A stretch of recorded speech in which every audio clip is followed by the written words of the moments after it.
संस्कारों से बड़ी कोई वसीयत नहीं होती और ईमानदारी से बड़ी कोई विरासत नहीं होती। सेवा उसकी सबकी कीजिए, मगर आशा किसी से मत रखिए, क्योंकि सेवा का सही मूल्य भगवान ही दे सकता है, इंसान नहीं। जो बुरा लगे उसे त्याग दो, चाहे वो विचार हो, हमारे कर्म हो या मनुष्य। जीवन में सब कुछ कॉपी हो सकता है, लेकिन संस्कार, चरित्र और ज्ञान नहीं। अगर नीयत अच्छी हो तो नसीब कभी बुरा नहीं होता।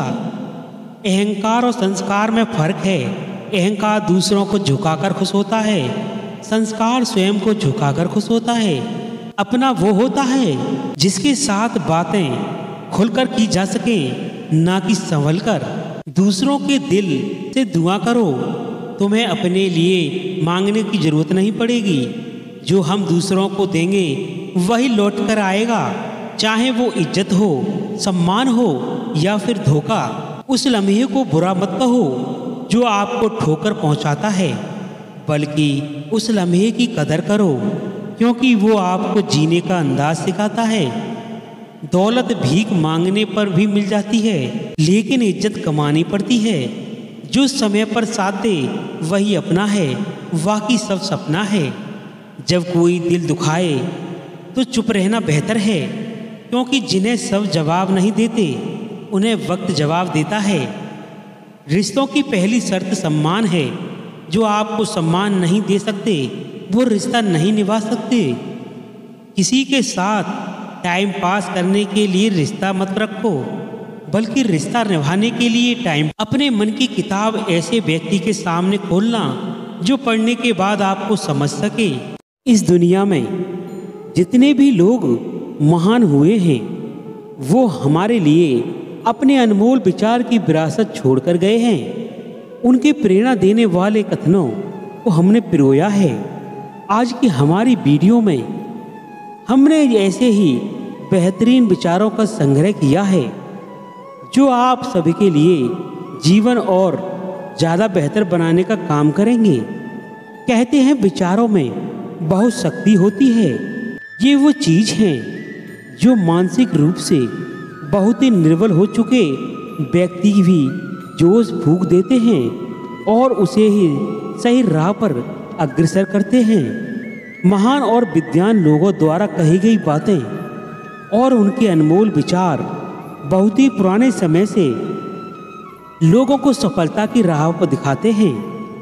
यह हमारे द्वारा इकट्ठे किए गए बड़े ही बेहतरीन अनमोल विचार उन्हीं महान लोगों के हैं जो इस दुनिया में अपने एक अलग पहचान बनाकर सबको अलविदा कह गए, लेकिन हमारे लिए अपने बेहतरीन अनमोल वचन खजाना पीछे छोड़ गए।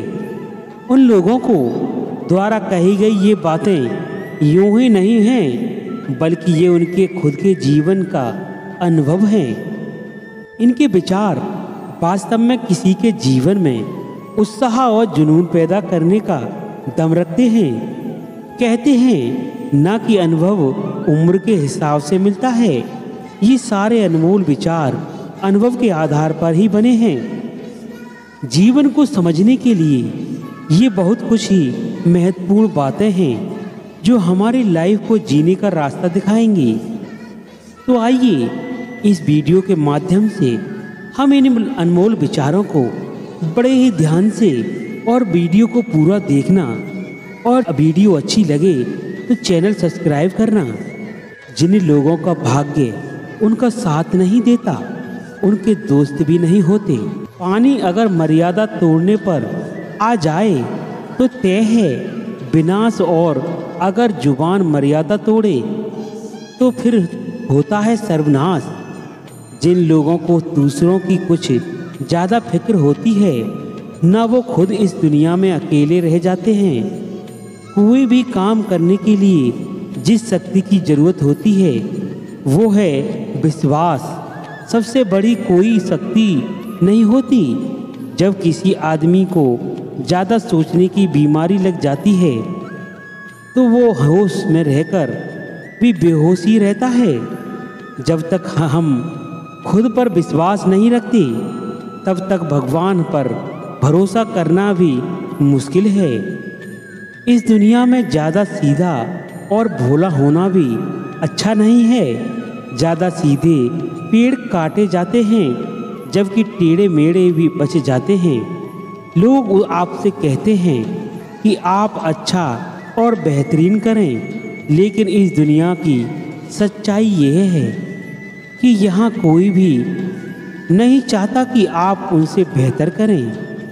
किसी की सलाह से रास्ता जरूर मिल जाता है, पर मंजिल अपनी मेहनत से ही मिलती है। व्यक्ति का नज़रिया और बात करने का तरीका बताता है कि उसे संस्कार कैसे मिले हैं। भूल और भगवान अगर दिल से मानो तभी दिखते हैं, वरना नहीं दिखते। जहाँ तक आपको रास्ता दिख रहा है वहाँ तक चलना चाहिए, क्योंकि आगे का रास्ता वहाँ पहुँचने के बाद दिखेगा। कुछ सवाल ज़िंदगी के ऐसे होते हैं जिनका जवाब इंसान नहीं वक्त देता है। परिवार के सदस्यों के साथ मिलकर फ़ोटो खिंचवाने से फैमिली फ़ोटो तो बन जाती है, लेकिन सुख दुख में एक दूसरे का साथ खड़े रहने से ही सभी अर्थ में उसे परिवार कहते हैं। कपड़े तो ब्रांड खरीद सकते हैं, लेकिन संस्कार किसी दुनिया में नहीं मिलते। सीता की आंखों में अगर आंसू थे तो तड़पे राम भी होंगे। राधा को अगर कृष्णा मिले सके तो कृष्ण भी अधूरे होंगे। यही जीवन भगवान के लिए ये इतना सरल नहीं है, तो हम मनुष्य क्या औकात है। यदि कोई व्यक्ति विश्वास के साथ इच्छित वस्तु को लेकर नित्य चिंतन करता है तो वह जो चाहे बन सकता है। सच्चा धर्म यह है कि जिन बातों को इंसान अपने लिए अच्छा नहीं समझता उन्हें दूसरों के लिए भी प्रयोग न करे। कोई भी व्यक्ति अपने विश्वास से बनता है, वह जैसा विश्वास करता है उसी अनुरूप बन जाता है। मन अशांत है और उसे नियंत्रण करना कठिन है, लेकिन अभ्यास से इसे बस में किया जा सकता है। मेरे लिए समस्त प्राणी समान हैं, ना तो कोई मुझे अत्यधिक प्रिय है और ना ही कम। लेकिन जो मेरी भक्ति पूरे मन से करते हैं, मैं उन्हें सदैव आवश्यकता पड़ने पर उनके काम आता हूँ। मन की शांति से बढ़कर इस संसार में कोई संपत्ति नहीं है। अपना पराया, छोटा बड़ा इत्यादि को भूलकर यह जानो कि यह सब तुम्हारा है और तुम प्रत्येक के हो। बिना फल की कामना किए ही सच्चा कर्म है। ईश्वर चरण में हो समर्पण, वही केवल धर्म है।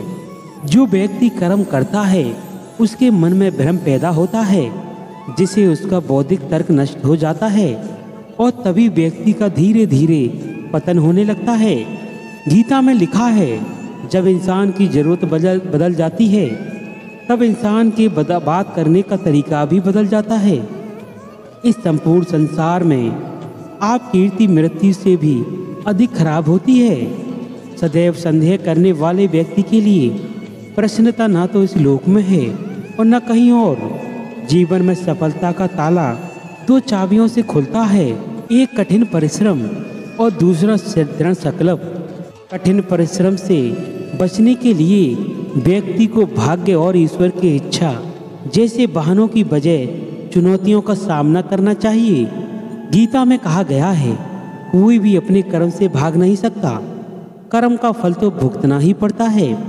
मनुष्य को अपने कर्मों के अच्छे और बुरे फल के विषयों में सदैव सोचकर चिंतन ग्रस्त नहीं होना चाहिए। मनुष्य अपने विश्वास से निर्मित होता है, जैसा वो विश्वास करता है वैसा बन जाता है। जो मनुष्य प्रतिदिन खाने, सोने और आमोद प्रमोद के कार्यों में लिप्त रहता है, वह नियमित तौर पर योगाभ्यास करने के समस्त क्लेशों से छुटकारा पा सकता है। जब इंसान अपने काम में आनंद खोज लेते हैं तब वे पूर्णता प्राप्त करते हैं। श्रीमद् भागवत गीता का मुख्य उद्देश्य मानव कल्याण करना है, इसीलिए प्रत्येक मनुष्य को सदैव मानव कल्याण को ही अग्रसित रहना चाहिए। माफ़ करना, शांत रहना सीखिए, ऐसी ताकत बन जाओगे कि पहाड़ भी रास्ता देंगे। व्यक्ति को अपनी इंद्रियों को बस में रखने के लिए बुद्धि और मन को नियंत्रण रखना होगा। जो होने वाला है वो होकर रहता है और जो नहीं होने वाला है वह कभी नहीं होता। ऐसा मनुष्य जिनकी बुद्धि में होता है उन्हें कभी चिंता नहीं सताती। किसी भी व्यक्ति को ना तो समय से पहले और ना भाग्य से अधिक कुछ मिलता है, लेकिन उन्हें सदैव पाने के लिए प्रयत्नशील रहना चाहिए। इंसान हमेशा अपने भाग्य को खोजता है, यह जानते हुए भी कि भाग्य से भी ऊंचा उसका कर्म है जिसके भाग्य के साथ में है। व्यक्ति में आत्मा ज्ञान के माध्यम से संदेह रूपी अज्ञानता को समाप्त करना चाहिए। मैं उन्हें ज्ञान देता हूँ जो सदा मुझसे जुड़े रहते हैं और जो मुझसे प्रेम करते हैं। सत्य कभी दावा नहीं करता कि मैं सत्य हूँ, लेकिन झूठ हमेशा दावा करता है कि मैं ही सत्य हूँ। परिवर्तन संसार का नियम है। समय के साथ संसार में हर चीज़ परिवर्तन का नियम का पालन करती है। हालांकि भूत, भविष्य और वर्तमान काल के तीनों चीज़ों को जानता हूँ, लेकिन मुझे वास्तव में कोई नहीं जानता। संयम और सदाचार, स्नेह एवं सेवा के ये गुण सत्संग के बिना नहीं आते। मनुष्य जिस रूप में ईश्वर को याद करता है, ईश्वर भी उसे उसी रूप में दर्शन देते हैं। सज्जन व्यक्तियों को सदैव अच्छा व्यवहार करना चाहिए, क्योंकि इन्हीं के पद चिन्हों पर सम्मान व्यक्ति अपने रास्ते चुनता है। बुद्धिमान को अपनी चेतना को एकजुट करना चाहिए और फल के लिए इच्छा छोड़ देनी चाहिए। मन अवश्य ही चंचल होता है, लेकिन उसे अभ्यास और वैराग्य के माध्यम से बस में किया जा सकता है। इंद्रियों की दुनिया में कल्पना सुखों की प्रथम शुरुआत है और अंतिमी जो दुख को जन्म देता है। इस संपूर्ण संसार में कोई भी व्यक्ति महान नहीं जन्मा होता, बल्कि उसके कर्म उसे महान बनाते हैं। जीवन में कभी गुस्सा या क्रोध न करें। हे पार्थ, मैंने और अपने कर्तव्यों को निभाने के लिए धरती पर कई अवतार लिए हैं, लेकिन मुझे याद है और तुम्हें नहीं। वासना, क्रोध और लालच नरक के 3 द्वार हैं। जो मनुष्य जिस देवता की विश्वास के साथ भक्ति करता है, मैं उस व्यक्ति के उसी देवता में दृढ़ता बढ़ा देता हूँ। सभी काम छोड़कर बस भगवान में पूर्ण रूप से समर्पित हो जाएं। मैं तुम्हें सभी पापों से मुक्त कर दूंगा। चला गया, कभी उसका दुख मत करो और जो आने वाला है उसकी बिल्कुल भी चिंता मत करो। जब महाभारत का युद्ध चल रहा था, तब अर्जुन ने श्री कृष्ण ने कहा, अगर युद्ध हुआ तो करोड़ों लोग मारे जाएंगे। जो सैनिक और योद्धा उस युद्ध में मारे जाएंगे, उनकी स्त्रियों का क्या होगा? समाज कैसे आगे बढ़ेगा? और भी बहुत सी बातें अर्जुन से विस्तार में कही हैं। इस पर श्री कृष्ण बोले, हे अर्जुन, तू बड़ी बड़ी ज्ञानियों जैसी बातें करता है, लेकिन जो तू सच में ज्ञानी होता है वे लोग जो मर चुके हैं, जो जा चुके हैं या एक दिन जाने वाले हैं, उनकी चिंता नहीं करता है, उनका दुख नहीं करता है। तेरे हाथ में कुछ नहीं है, तू चाहकर भी उन कुछ कंट्रोल नहीं कर सकता। जीवन और मरण प्रकृति का नियम है। इसीलिए जो ज्ञानी होता है वह किसी के मरने पर भी रोता नहीं। ज्ञानी जन ना ही बीते हुए कल का शोक करते हैं और ना ही आने वाले कल की चिंता करते हैं। इसीलिए जो होने वाला है वह होकर ही रहता है और जो नहीं होने वाला है वह कभी नहीं होगा। ऐसा निश्चय जिसको समझ में आ जाता है, जिसकी बुद्धि में आ जाता है, उसे कोई चिंता नहीं सताती और कोई दुख नहीं सताता। हमारे सारे दुखों का कारण यही है, या तो हम जो वक्त गुजर चुका है उसे सोचकर परेशान होते रहते हैं, या भविष्य की चिंता करके सुख को बीमार कर लेते हैं। भविष्य की चिंता करके खुद को बीमार कर लेते हैं। गीता का ज्ञान हमें सिखाता है कि ना तो हम बीता हुआ कल बदल सकते हैं और ना ही आने वाले कल पर कंट्रोल कर सकते हैं। हमारे साथ सिर्फ वर्तमान है, आज का ही पल है। हमारा 99% तनाव और चिंताएं भूतकाल और भविष्यकाल के बारे में सोचने रहने से ही होता है। हम हमेशा उसी में ही जीते रहते हैं, मगर वर्तमान में नहीं जीते। हम पल को कभी नहीं जीते। जब आप वर्तमान का पूरा आनंद लेते सीख जाओगे, तभी आपके जीवन से तनाव खत्म होगी, चिंता दूर हो जाएंगी। वर्तमान में जीने का एक बहुत ही बड़ा उपलब्धि है। हमारे हाथ में भी सिर्फ आज का ही पल है। हमें जो भी करना है आज ही करना है। कभी यह सोचकर समय नष्ट नहीं करना चाहिए कि अभी मेरे पास बहुत समय बचा है। एक गुरुजी ने अपने एक शिष्य को एक पारस का पत्थर दिया और वह शिष्य बहुत आलसी, हर काम को कल पर टालता था। और गुरुजी ने उससे कहा कि मैं तुझे पारस पत्थर दे रहा हूँ। इस पत्थर को तू जब लोहे को स्पर्श कराएगा तो वो भी स्वर्ण में बदल जाएगा, सोना बन जाएगा। और यह पारस पत्थर मैं तुझे 1 महीने के लिए दे रहा हूँ। जब यह महीना समाप्त हो जाएगा तब यह पारस पत्थर मैं तुझसे वापस ले लूँगा। जब तक तू इस पत्थर को अपने पास ही रख। गुरुजी का यह शिष्य बाजार में लोहा खरीदने के लिए गया। बाजार में उसे लोहे का रेट बहुत महंगा लगा। उसने सोचा थोड़े दिन रुककर ले लूँगा, वह लोहा का रेट कम हो जाएगा। उसकी बुद्धि यह नहीं आया कि इस लोहे को सोना बनाकर मैं बहुत अधिक धन कमा सकता हूँ। उसके मन की सुस्ती, उसके मन की आलस की वजह से उससे आज के इस काम को कर पर डाल दिया। ऐसा करते करते पूरा महीना समाप्त हो गया। गुरुजी उस शिष्य के पास पहुँचे और पूछा कि बताओ कितना सोना बनाया। शिष्य बोला, मैंने तो अभी सोना बनाना शुरू भी नहीं किया। गुरुजी ने बोला, मुझे वह मेरा पारस पत्थर वापस चाहिए। शिष्य बोला, अभी नहीं, थोड़ा वक्त दीजिए, मैं थोड़ा सोना बनाना चाहता हूँ। गुरुजी ने कहा, यह पारस पत्थर पूरा 1 महीना तेरे पास था, पर तू कुछ नहीं कर पाया, लेकिन वह समाप्त हो चुका है। ऐसे ही हमारा जीवन है, हमारी जिंदगी है, और यह समय ही पारस पत्थर है। हम समय के एक एक पल से अपने जीवन को सोना बना सकते हैं, लेकिन हमें यह लगता है कि हमारे पास बहुत समय बचा है।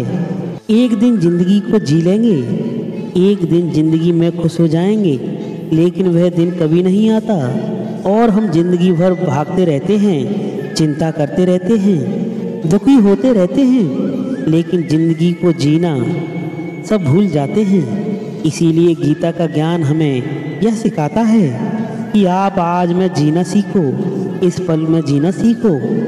श्रीमद् भागवत गीता का दूसरा उपदेश यही है कि कोई अगर आपका अपना है या कोई आपसे बड़ा है तो उसका अपने प्रति गलत व्यवहार कभी भी सहन नहीं करना चाहिए। यह गीता का उपदेश हमारी जिंदगी से भी जुड़ा है।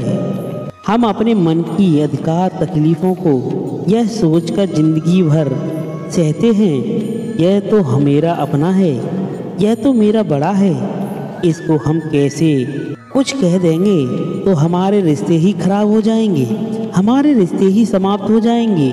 पर सोचने की बात यह है कि उस व्यक्ति को आप अपना कैसे मान सकते हैं जो आपकी तकलीफ़ों की वजह हो। अपना तो वह होता है जो हमारी तकलीफ़ों को दूर कर दे। गीता का यह उपदेश है कि किसी को भी अपना फ़ायदा मत उठाने दो, किसी को भी खुद पर जुल्म मत करने दो, क्योंकि आप जितना सहेंगे लोग आपको उतना ही और सहने के लिए मजबूर करेंगे।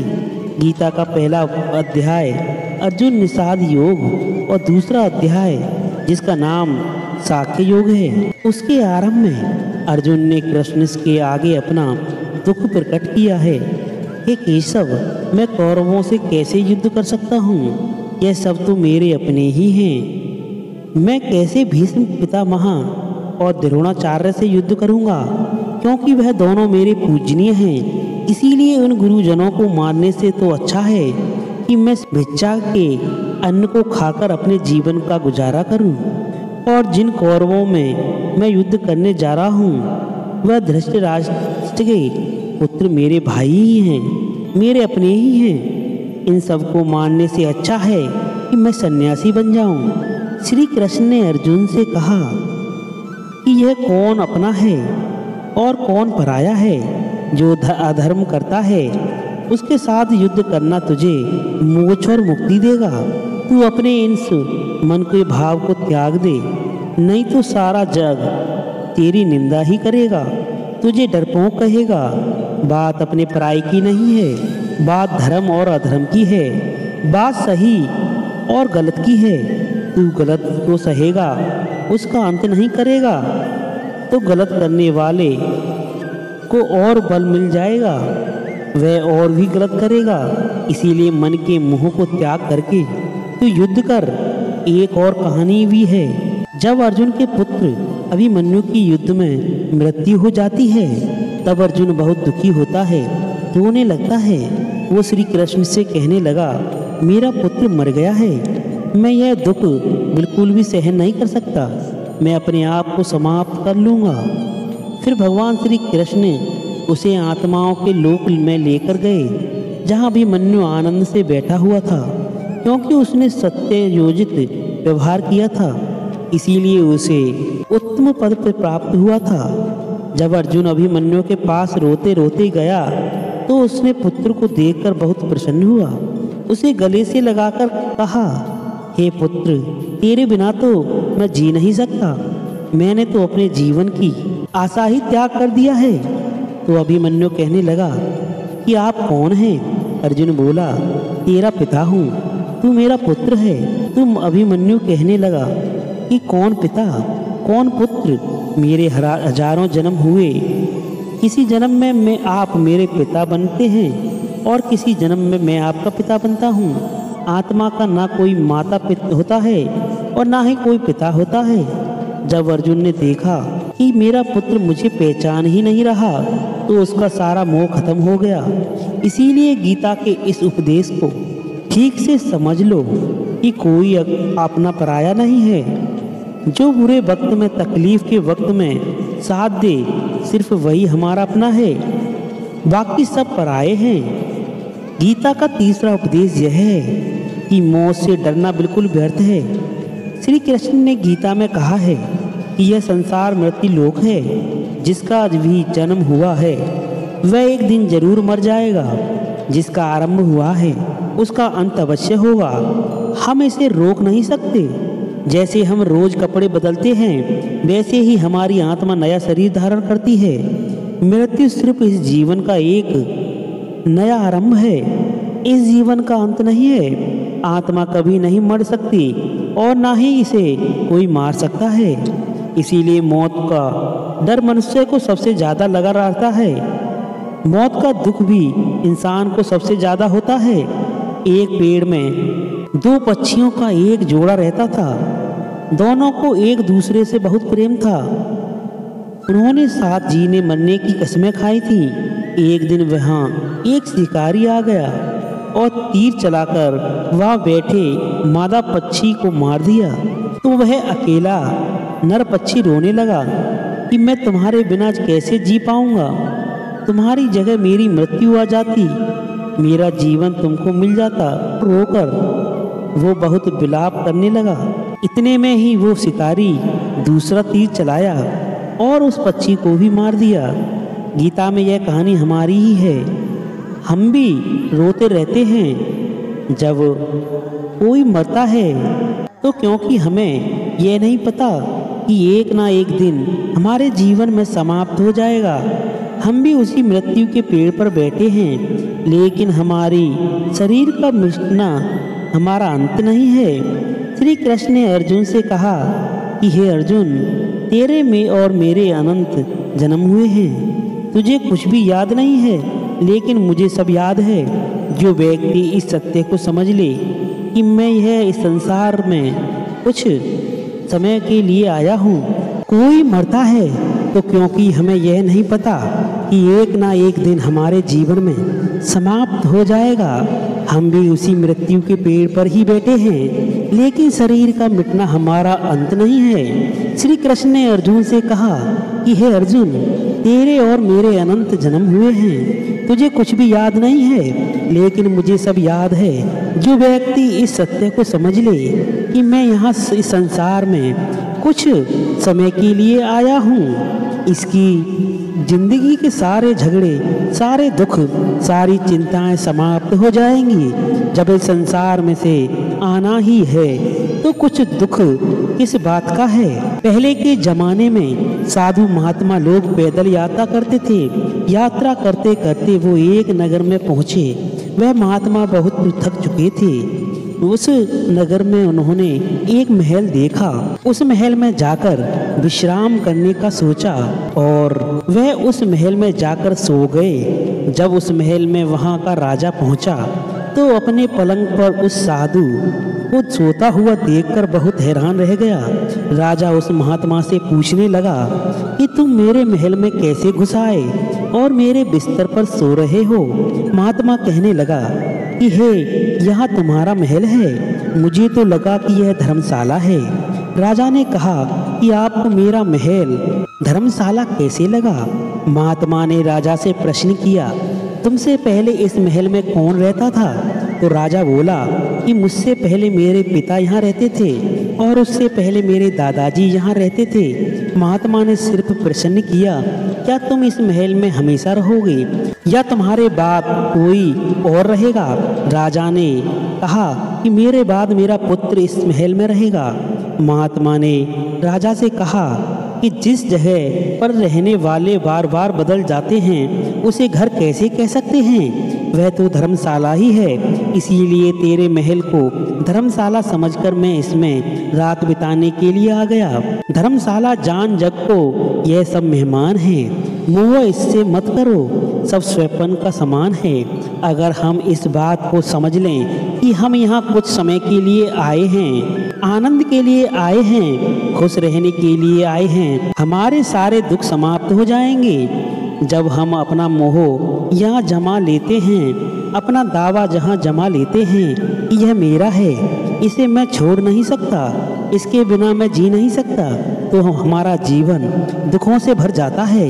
इसीलिए जीवन में मृत्यु का भय त्याग करके प्रतिफल आनंद लेना चाहिए। गीता का चौथा उपदेश, मन को और विचारों को कंट्रोल किए बिना जीवन में कभी शांति और सुख मिलने वाला ही नहीं है। अर्जुन ने श्री कृष्ण से कहा, मेरा मन सही गलत सब कुछ जानता है, फिर भी मेरे विचार और मेरा मन मुझसे कंट्रोल नहीं होता।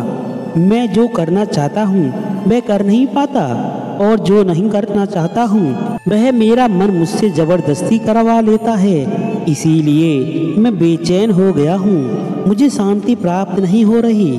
श्री कृष्ण ने अर्जुन से कहा, इसके लिए तुझे अपने मन और विचारों से डिटैच होकर अपने मन और विचारों को सही दिशा में ले जाने की प्रैक्टिस करनी होगी, अभ्यास करना होगा।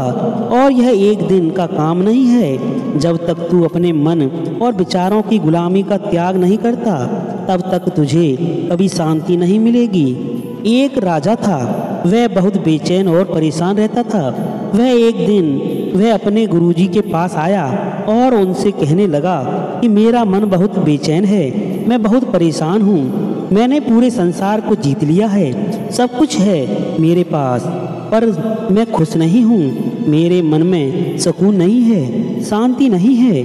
तो गुरुजी ने राजा से कहा कि तुम्हारे नज़र में अगर कोई ऐसा व्यक्ति है जिसने सुकून को प्राप्त कर लिया है, शांति को प्राप्त कर लिया है, तुम उसका एक बार कुर्ता पहन लो, तुम्हारे जीवन में भी शांति आ जाएगी। राजा बहुत प्रसन्न हो गया कि यह तो बहुत आसान काम है। वह अपने राजमहल में आया और राज्यसभा में वह सबसे कहने लगा कि आप लोगों में जो शांत हो गया हो, जिसे सुकून मिल गया हो, वह अपना कुर्ता मुझे दे दे, बदले में जितना भी धन मांगेगा मैं उसे दूंगा। सब लोग एक दूसरे के मुंह में देखने लगे। पैसों का लालच आया, लेकिन सबको एक दूसरे की सच्चाई पता थी कि किसी की जिंदगी में भी शांति और सुकून नहीं होता। सब अपना सर झुकाकर वहां खड़े हो गए। फिर उस राजा ने पूरे नगर में ढिंढोरा पिटवा दिया कि जिसे भी शांति प्राप्त हो चुकी हो, सुकून प्राप्त हो चुका हो, वह मेरे पास आकर अपना कुर्ता दे दे। वह जितना कहेगा उसे उतना ही धन दे दिया जाएगा, लेकिन एक भी व्यक्ति ऐसा नहीं मिला जिसे शांति प्राप्त हो चुकी हो। वास्तविकता में जब कोई मरता है तब हम कहते हैं कि फला व्यक्ति आज शांत हो गया। किसी जिंदा इंसान के लिए नहीं सुना कि जीता जागता इंसान शांत हो गया है। राजा के सैनिक पूरे शहर में ढूंढते फिरे। एक पेड़ के नीचे एक महात्मा तपस्या करता दिखा। उसके चेहरे पर शांति थी, सुकून था। सैनिक उस महात्मा के पास आकर पूछने लगे कि क्या आपने शांति प्राप्त कर ली है, सुकून प्राप्त कर लिया है? महात्मा ने कहा, मैं पूरी तरह से शांत हूँ। वह सैनिक उस राजा के पास ले आए। राजा ने इस महात्मा से प्रश्न किया कि क्या आपको शांति और सुकून प्राप्त हो चुके हैं? वह महात्मा कहने लगे, महाराज मैं पूरी तरह से शांत हूँ। मुझे कोई चिंता नहीं, किसी चीज का लालच नहीं, मुझे कोई इच्छा नहीं है। राजा जी बहुत प्रसन्न हो गए कि आखिर वह व्यक्ति मिल ही गया जिसे शांति प्राप्त हो चुकी है, जिसे सुकून प्राप्त हो चुका है। राजा महात्मा से कहने लगे, महात्मा आप अपना कुर्ता कृपया करके मुझे दे दीजिए, बदले में मैं आप जो मांगोगे आपको दे दूंगा। वह महात्मा कहने लगे, महाराज सुकून और शांति को मुझे मिल चुकी है, लेकिन क्या करूं, मेरे पास कुर्ता ही नहीं है पहनने के लिए जो मैं आपको दे सकूं। जब राजा ने उस महात्मा की यह बात सुनी कि उस महात्मा के पास कुर्ता भी नहीं है पहनने के लिए, इसके बाद ही यह महात्मा बिल्कुल शांत है, उसके जीवन में सुकून है। और मैं सारी जिंदगी धड़ जोड़ने में लगा रहा, लेकिन मुझे शांति नहीं मिली, सुकून नहीं मिला, क्योंकि शांति और सुकून बाहर की चीज़ें नहीं, हमारे भीतर की चीज़ें हैं। इसीलिए जब तक कोई व्यक्ति अपने मन और विचारों को कंट्रोल नहीं करता तब तक उसके जीवन में सुकून और शांति नहीं आती। और गीता का उपदेश हमें यही सिखाता है कि शांति चाहिए तो मन को शांत करना सीखो।